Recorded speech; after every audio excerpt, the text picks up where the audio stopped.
Hello, my fellow instrumentalists. We're going to continue our series today on how the heck we shift. Today we're going to be talking about hand frame, specifically what it even is. We define shifting as moving from one position to another. So how can we begin to worry about shifting if we don't understand fully how to play in a single position? So often when I see a student shifting, I'll ask them if they've accomplished their shift. They'll usually answer yes or no, dependent on a single specific variable. They'll see, did I play the first note, the starting or departure note, in tune? And did I play the second note, the arrival note, in tune? And if the answer to those questions is yes, the student will almost always say, yes, I accomplished the shift correctly. Now, the reality is that that's not always the case. Just because you play the starting note and the arrival note in tune doesn't actually mean that you've accomplished anything. Well, aside from playing those notes in tune. The reality is that the shift is moving from position to position. So I always ask the student afterwards, can you play every finger in the new position comfortably without needing to move or change your hand position? What I'll often see is this. They've shifted up to a D natural. I'll ask them to place their second finger. They do it. I'll ask them to place their third finger, they'll do it, and then I'll ask them to place their fourth finger. And this will almost always happen, where their hand will have to move so that they can reach over and place their fourth finger. Now, if the hand needs to move in order to accommodate the fingers placed, then you're not actually in position. I define position and a good hand frame as a placement of your hand in such a way that you can comfortably reach all the normal positions of every single finger. We'll specifically define normal as placements of fingers that is no more than a whole step away. So with all that in mind, the real questions that we have to ask when we're asking, did we shift properly, is, did we play the starting note and the arrival note in tune? If yes, good. And did my hand frame stay intact during the shift at the beginning and at the end? And if that's yes, then okay, you've succeeded. That last question, though, is the consistent error that I see amongst most students. And the reason for this is because they don't understand what hand frame actually is. Well, the good news is that hand frame is actually really easy to understand because it's quite simple. The bad news is that it's easy to understand, but it's actually really difficult for your body to understand.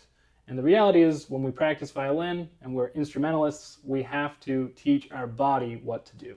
My job in this video, though, is to teach you how to understand your hand frame, and then it's up to you to go practice to make it happen. There are many ways to think about and go about executing a good hand frame, but I prefer to live by and teach the principles of violin playing and teaching from the book of that title, written by Ivan Galamian. Within the book and the teaching, there's an idea called double contact. Double contact is a super useful principle and a super easy one to understand. Basically, at any point that we're playing violin, we want to be holding with our left hand the instrument in only and always two distinct places. We want to be holding with our thumb for one, and either the inside of our index finger palm area or the palm itself. Either, never both. So we always want to have 2 points of contact, never more. Sometimes one, but that's an exception that's beyond the scope of this video. So, if you take a look at my double contact in first position, we have our thumb and we have our inside index palm area. Notice that the rest of the palm does not contact the instrument.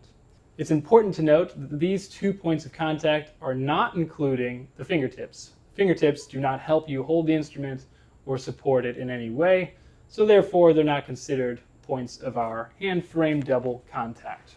But they are relevant for where our hand frame is.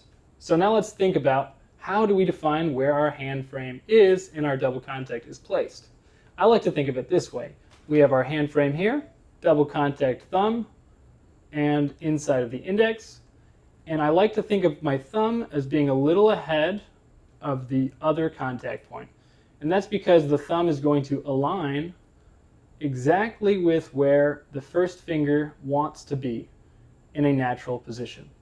So if we place our first finger On the A string, that'll be a B natural, and our thumb will be directly across from it.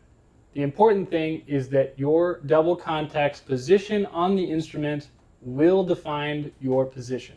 So for example, first position is defined by my thumb being in a place where my first finger lands on a B natural on the A string or an E natural on the D string, and my index is in a place where I can comfortably finger that. That's just my way of understanding my double contact. Some people have their thumbs a little more forward. Other people have it a little further back. The important thing is that you have your double contact in a position where you're able to comfortably finger all of the possible combinations within that position. I define the possible and normal combinations of fingerings as within a whole step of each other. So we wouldn't do anything past that. In the next video, we will further define hand frame by going more in depth into what these intervals I'm talking about are, whole steps and half steps, and why they're so important. If you don't want to miss it, make sure to like and subscribe so that you'll be notified when it comes out. And again, please leave a comment if there's anything you want to see in this series, and also specifically for a piece of music or excerpt that you'd like to see me use this method to understand some of the shifts within it. I'll demonstrate that in the final video of this series.